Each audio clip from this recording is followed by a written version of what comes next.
ውድ ቤተሰቦቻችን ሁሉም ሰው የዘራውን ነው የሚያጭደው። እስኪ ተመልከቱ። ስለ እውነት ብላችሁ እንዲሁም እናንተ በዛ ቦታ ብትሆኑ ምን ልታደርጉ እንደምትችሉ ብቻ ተገንዘቡ። ሩታ አራስ ቤት እያለች ነበር አብርሃም ከሄርሜላ ጋር ተዋውቆ ቤት ድረስ ይዟት መጥቶ የነበረው። እናንተ እስኪ በዛ ቦታ ብትሆኑ ምንድን ነው የምታደርጉት? አንድ ሴት ወልዳ ተኝታ በለዋ ላይ ከሌላ ሴት ጋር ባለቤቷ እየሆነ እንዳለ ስታውቅ ስትሰማ አይደለም እንፋታ እንለያይ ብዙ ነገር ልታደርግ ትችላለች።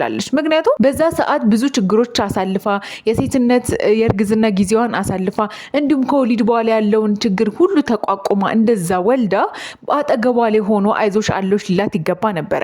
ዛሬ ላይ አብርሃምን ልንፈርድበት አይደለም። ነገር ግን አንዳንዴ ባለንበት ቦታ ቆም ብለን እንድናስብ እንድንረጋጋ፣ ሰዎች ላይ ፈራጅ እንዳንሆን፣ የኛ ማንነትን ብቻ በማሳየት ሌሎች ትክክል አይደሉም ማለት እንዳንችል ነው እኛ ይህንን ነገር የምናጋራችሁ። ሰላም ጤና ይስጥልኝ ውድ ቤተሰቦቻችን በሀገር ውስጥም ከሀገር ውጭም ያላችሁ በያላችሁበት ፈጣሪ ሰላሙን ጤናውን ይስጣችሁ። እንግዲህ በዛሬው ዕለት ኤፍሬም እና ሩታ በስር ላይ እንደሚገኙ እየተነገረ ይገኛል። ነገር ግን ዛሬ ላይ እነሱ የሆኑ ያሉት ህይወት ከምን ጋር ተያይዞ የመጣ ነው? ወይም ደግሞ ይህን ነገር ላይ ደረሱት ለምን ያለፉትን ችግሮች ተረጋግተው መፍታት ሳይችሉ በመቅረታቸው ነው? እና ለምንድን ነው እሱ ሰዎች ዋጋ የሚከፍሉት? ቀድሞ ለምንድን ነው ነገራቸውን ማያስተካክሉት የሚለውን ነገር እንግዲህ የአብርሃምና የሩታን ህይወት በደንብ ሁላችሁም ታውቃላችሁ። እዚሁ ሶሻል ሚዲያ ላይ የየቀን ሁኔታቸውን ነው የሚያጋሩን እና እኛ ደግሞ ስንፈርድ ስለ እውነት መሆን አለበት። ውድ ቤተሰቦቻችን እኛ ለእናንተ ትክክለኛውን ሚዛናዊውን መረጃ ነው የምናደርሳችሁ። ለዚህ ቤተሰብ ደግሞ አዲስ ከሆናችሁ እባካችሁን ሰብስክራይብ በማድረግ ቤተሰብ አድርጉን። እኛ ለእናንተ እውነተኛውን እንዲሁም ሚዛናዊ የሆነውን መረጃ ነው የምናደርሳችሁ እና ቤተሰብ አድርጉን። እንግዲህ በዛሬው ዕለት የተሰማው ነገር በጣም አሳዛኝ፣ አስደንጋጭ እንዲሁም ደግሞ ሁሉንም ልብ የሰበረ ነው። እንግዲህ ጋሽዬ የአብርሃምን ሁኔታ በጣም ልባቸው ተሰብሮ እንግዲህ ወደዚህ ወደ አዲስ አበባ መጥተዋል። እንግዲህ እዚህ ባሉበት ሰዓት እየሆነ ያለውን ነገር በሙሉ ከዚህ በኋላ እኔ ካሜራ ፊት ቆሜ ራሱ የማውራት አቅሙ የለኝም። ነገር ግን አንድ ነገር ብቻ ማለት ፈልጋለሁ። እኔ ልጆቼን እንደዚህ አላሳደግኩም። ማንም ሰው እኔን ተወቃሽ እንዲያደርገኝ አልፈልግም። ነገር ግን አሁንም ለአብርሃም የምታስቡ የምታዝኑ፣ እንዲሁም ደግሞ ኤፍሬም እየሆነ ባለው ነገር የምታዝኑ ከሆነ እባካችሁን በጸሎታችሁ አስቡኝ። ከዚህ በላይ ምንም ልል የምችለው ነገር የለም በማለት እንግዲህ ተናግረዋል። ዛሬ ላይ እየሆነ ያለው ነገር እጅግ በጣም ያሳዝናል። ሩታና ኤፍሬም በእስር ላይ እንደሚገኙ እንዲሁም ደግሞ የሄርሜላ ቤተሰቦች ክስ እንደመሰረቱና ለዛም ደግሞ ተጠያቂ ሊያደርጓቸው የሚችሉት ሩታና ኤፍሬምን እንደሆነ እንግዲህ በቀጥታ ተናግረዋል።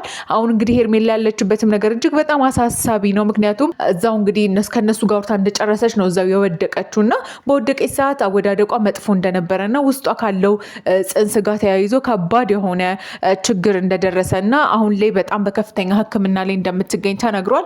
እንግዲህ የዚህ ሁሉ ነገር መሰረት እንግዲህ አሁን ላይ እስኪ ተመልከቱት። አብርሃም ይሄን ሁሉ ጣጣ ያመጣው አብርሃም ነው ብለን ነው የምናስበው። ምክንያቱም አብርሃምን አሁን ላይ ለመውቀስ አይደለም። ነገር ግን ሩታ ያኔ አራስ ቤት ሆና ጥሏት ሄዶ ነበረና የሆነ ሰዓት ላይ ሄርሜላን ይዟት ሲመጣ የነበረው ነገር ታስታውሳላችሁ። ሩታ በጣም ተረብሻ ነበር፣ በሁኔታዎች ተደናግጣ ነበር። ሰዎች ለምንድን ነው እሱ ዘለው የሰው ህይወት ላይ የሚገቡት? አንዳንዴ ማገናዘብ አለብን። ሴት ከሆንን እንደውም ሊገባን ይችላል የሴቶችን ይሄ ስሜት መረዳት፣ ለዛ ቅርብ ነን እና ሄርሜላ እንዴት በአንድ ፈጥና የአብርሃም ህይወት ውስጥ በዚህ ረገድ መግባት ፈለገች? እንዲሁም ደግሞ አብርሃም እንደወለደ የልጅ አባት እንደሆነ ታውቃለች እና እሷ የመጣችበት ጊዜ የአብርሃም ገና ስለ ልጁ ራሱ አጣጥሞ አልጨረሰም። ልጅ ስለማግኘቱ አመስግኖ እንኳን አልጨረሰም እና ለምን እንደፈጠነ አይገባንም። ነገር ግን ሩታ በሰዓቱ እንለያይ አይደለም ብዙ ነገር ልትለው ትችላለች። እንደ ሴት እንደ እናት ብዙ ነገሮችን አሳልፋ ያንን ነገር ሁሉ እያለፈች የነበረውና ሩታ ላይ አሁን ላይ መፍረድ ከባድ ነው። ምክንያቱም አሁን ላይ ስለምታደርገው ነገር ተጠያቂ ልትሆን ትችላለች። እንደዚህ ማድረግ አልነበረባትም። ኦፍኮርስ አልነበረባትም። አሁን እያደረገችው ያለው ነገር ስህተት ነው። አብርሃምን ወደ ራሷ ማምጣት ከፈለገች በራሷ ማንነት ድሮ በነበራቸው ፍቅር፣ ድሮ በነበራቸው ግንኙነት ወደ ትዳር ወደ አመሩበት ፍቅር ውስጥ ባለው ስሜት ውስጥ ሆና ነው እንጂ በማስገደድ እንዲሁም ደግሞ በገዛ ወንድሙ ነገሮች እያበላሹ ከሌሎች ሰዎች ጋር ጸብን እየፈጠሩ ሌሎች ሰዎችን እያጎዱ አይደለም ወደ ራሷ መምጣት የነበረባት። እና አንዳንዴ ቆም ብለን ስናስብ አብርሃምም ላይ ከፍተኛ ጥፋት ችግር አለ።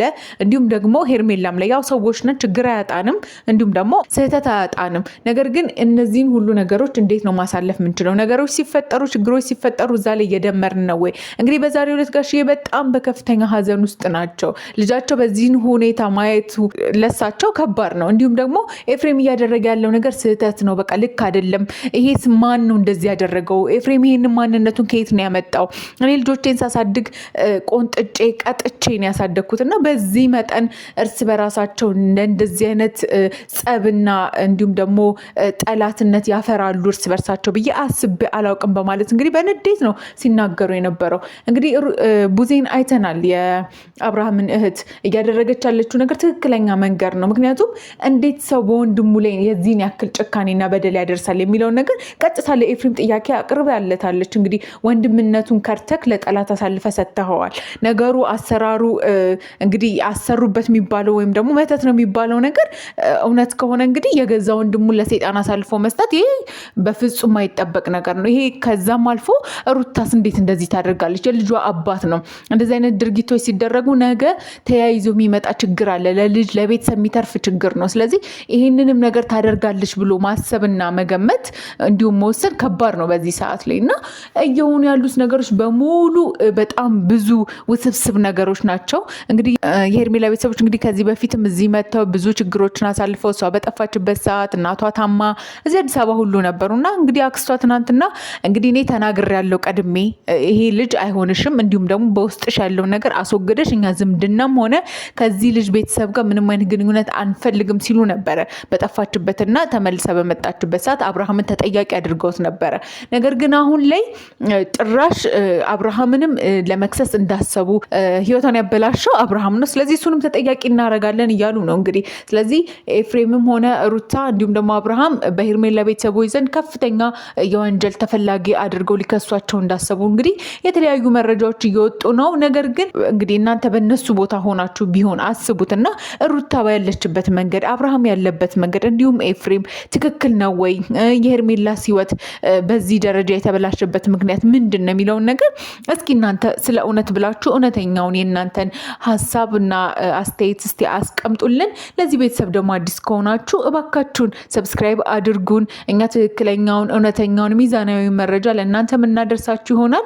ውድ ቤተሰቦቻችን ፈጣሪ በያላችሁበት ይጠብቃችሁ፣ ሰላሙን ጤናውን ያድላችሁ።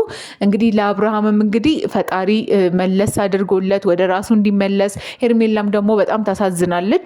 ሰዎች ምንም በደለኛ ኃጢአተኛ ቢሆኑ ባህሪያቸው ስነ ምግባራቸው ይሆናል እንጂ እና እኛ ስህተቶችን ልንጠላና ከስህተቶች ልንሸሽ እንችላለን እንጂ ሰዎችን መጥላት አለብን ብለን አናስብም። እንግዲህ ሄርሜላም ፈጣሪ ምህረቱን ቸርነቱን ይስጥሽና ነቅተሽ ወደ ነበርሽበት ወደ ራስሽ ማንነት እንድትመለሺ እኛም የራሳችንን ስሜት መግለጽ እንፈልጋለን። ውድ ቤተሰቦቻችን እናንተ ሀሳባችሁን አስቀምጡልን። በያላችሁበት ፈጣሪ ሰላሙን ጤናውን ይስጣችሁ። ለዚህ ቤተሰብ አዲስ ከሆናችሁ ደግሞ አሁንም ሰብስክራይብ አድርጉን። እንወዳችኋለን። ሰላም ሁኑ።